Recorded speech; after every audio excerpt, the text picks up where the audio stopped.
Hello everyone, welcome to the Canada Truth Channel, where Canada, the illusion of freedom and system of control is exposed.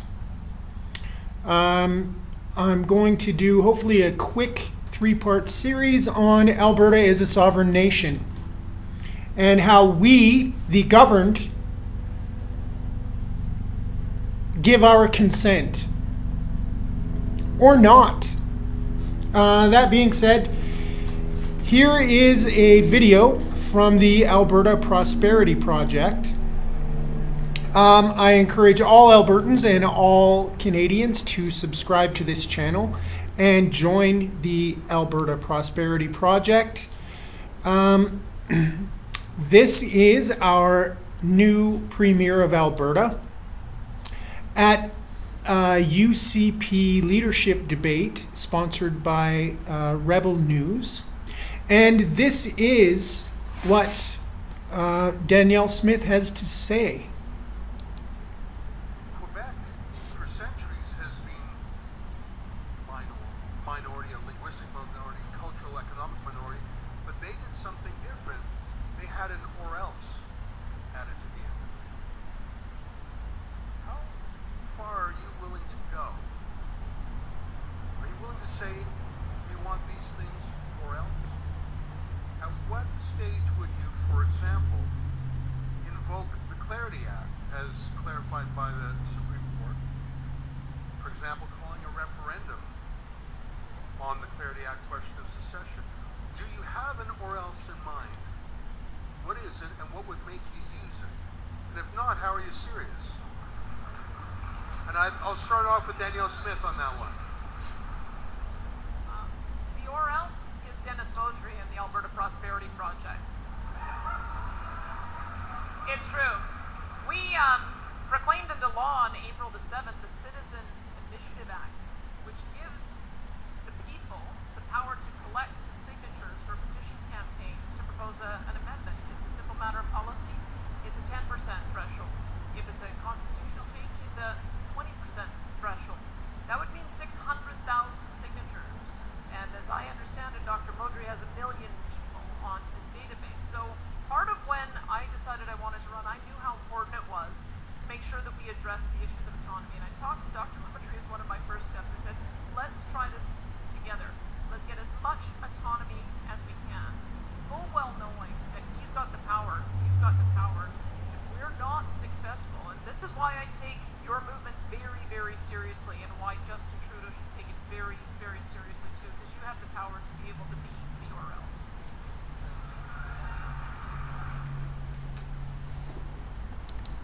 We do have the power. We've always had the power, especially given the fact that the government in Canada, as I have shown you through their own acts and statutes, is illegal, unlawful, and de facto.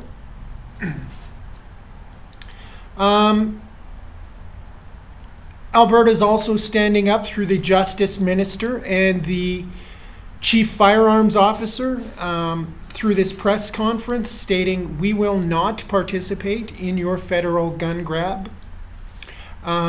This news conference was from CPAC. Unfortunately, the comments are turned off. But let's jump over here to a Global News report.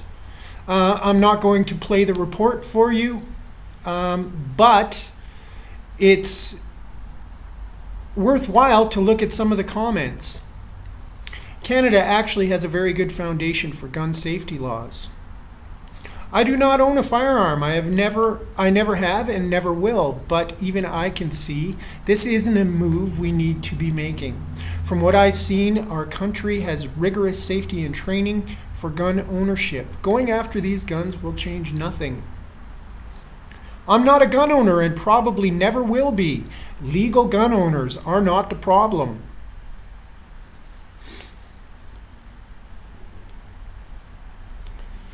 Go Alberta. Thank God, right on Alberta. Most informed Canadians that know where the gun problems come from don't support this bill. I think those that do are coming from an emotional response rather than an informed one. Go Alberta! Bravo Alberta! Common sense prevails in Alberta.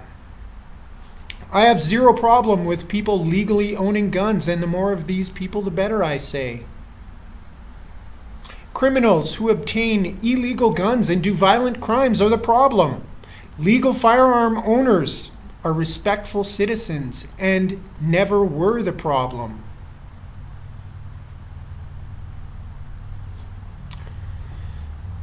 I think saying that they're coming for our cars next year might be a bit of a stretch. Let's hope the rest follow suit. That's awesome. I'm not a gun owner, but I do support the gun owners. I feel better when my neighbor has one. We need to go after criminals, not create criminals. Go Alberta, go. So, a number of comments are in support of Alberta standing against the feds on this gun grab. And along with that, the movement of Alberta independence is growing once again. It's time for people to recognize that the solutions to our problems are not voting in a new prime minister, which for the West will never happen. We've never had proper representation. We've never had a chance through their system of control to be an equal partner. Not to mention, once again, as I have shown before, the federal government is completely illegal, unlawful, and de facto. Not only that, once again, through their own acts and statutes, through the enactment on December 31st, 1931 of the Statute of Westminster, the provinces of the Dominion of Canada became sovereign nations. We will be covering the Statute of Westminster more in depth in the next part of this video series. In the meantime, Rebel News and Kian Simone have come out with a new documentary called Ungovernable, Alberta's Quest for Independence. Now, this is the official trailer. Let's have a look.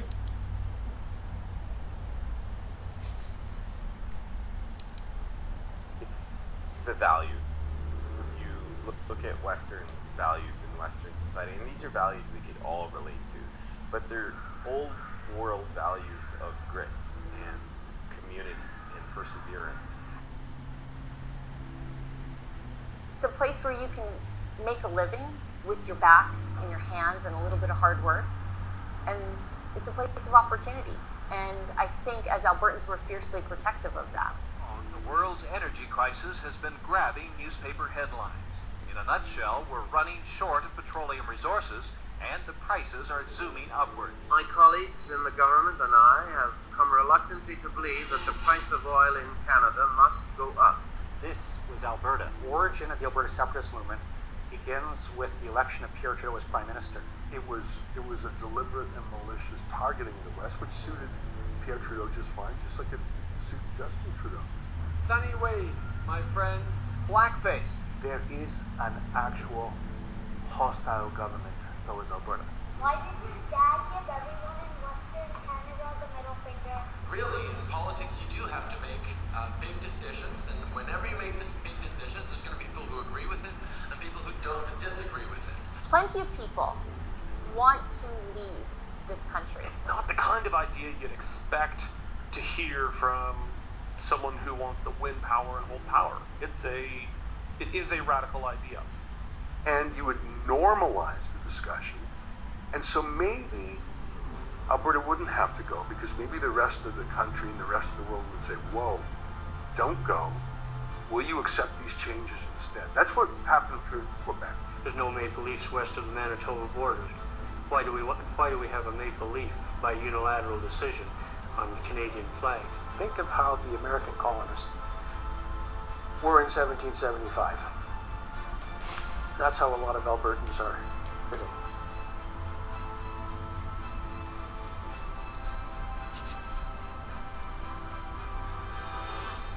Unfortunately,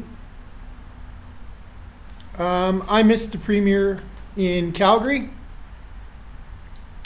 but I will be watching and sharing it as soon as it's made available online. But once again, let's take a look at some of the comments from the fringe minority. Alberta must achieve sovereignty and separation no matter who wins federally. Time to go. I would vote to separate from the federal government. Each province must protect their citizens from Fed overreach. I will definitely move to Alberta if they separate. I came to Alberta more than 2 decades ago. I love Alberta's spirit and want it to thrive, so let's wags it. Separate from the federal government. I'm all in for it. I support a split east-west. I would even move back to Alberta if they went it alone. The fundamental Canadian problem is our flawed constitution. Go Alberta, go!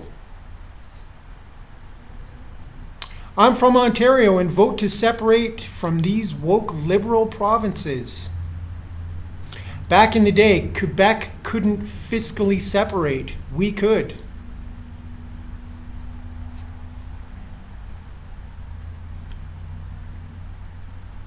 Alberta can very comfortably fiscally separate. They would be the world's highest natural resource per capita in the world. I would move back to Alberta in a heartbeat if they separated. Again, ladies and gentlemen, there's a lot of people that have recognized the fact that desperate times are cause for desperate measures. Let's hear from the producer of this documentary, Kian Simone, at the Calgary premiere. What was it like making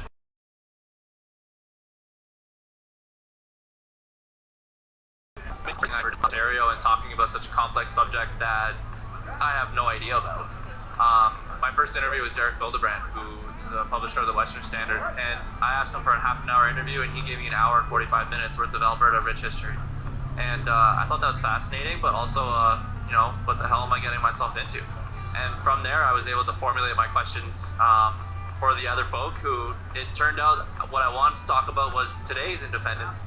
What I ended up talking about was the last 117 years of Alberta history. I went in kind of hard-headed about the Alberta independence movement. I went in with the idea that it was fringe and kooky. And what it came out was it's quite the opposite. And that it's very intellectual people who have very real problems. And I say in the documentary that it is all about real people with real problems. Like, people who are angry aren't just separatists, and people who are angry aren't independence-minded, but they can still relate on the same issues, like a provincial police force, Canadian pension plan, collective income tax, like all of these things that affect everyday Albertans. It doesn't really matter what you identify as. I hate to say it that way, but yeah, it doesn't matter. It's really just about the problems that Alberta faces, and it kind of dives into the different hive minds of that. Yeah. Thank you for taking the time to speak with me, ladies and gentlemen. Kian Simone. I love it.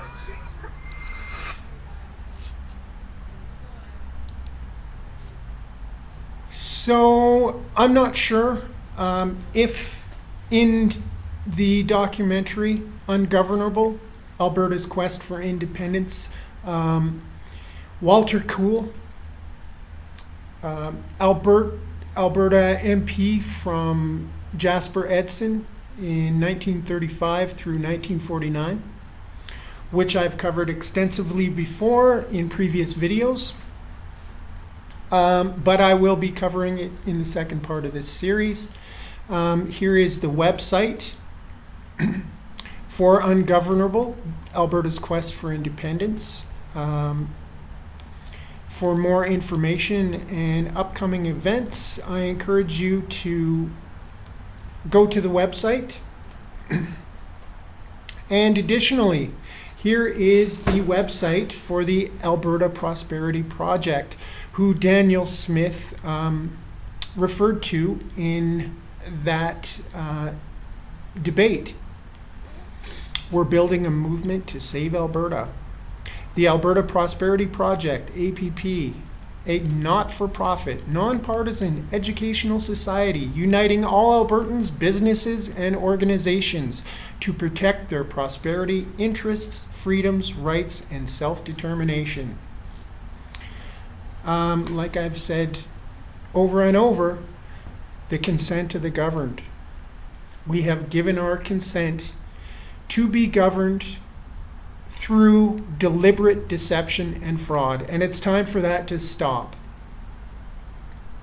If it takes Alberta leading the way through referendum, that is probably our only way out of this mess. So stay tuned, everyone. The second part of Alberta as a Sovereign Nation is going more in depth into the Statute of Westminster, Walter Cool and his efforts to correct the constitutional issues in Canada, and as well as his letter to René Lévesque regarding the Quebec referendum. So stay tuned, like and share, subscribe if you find this material beneficial. Thanks for watching.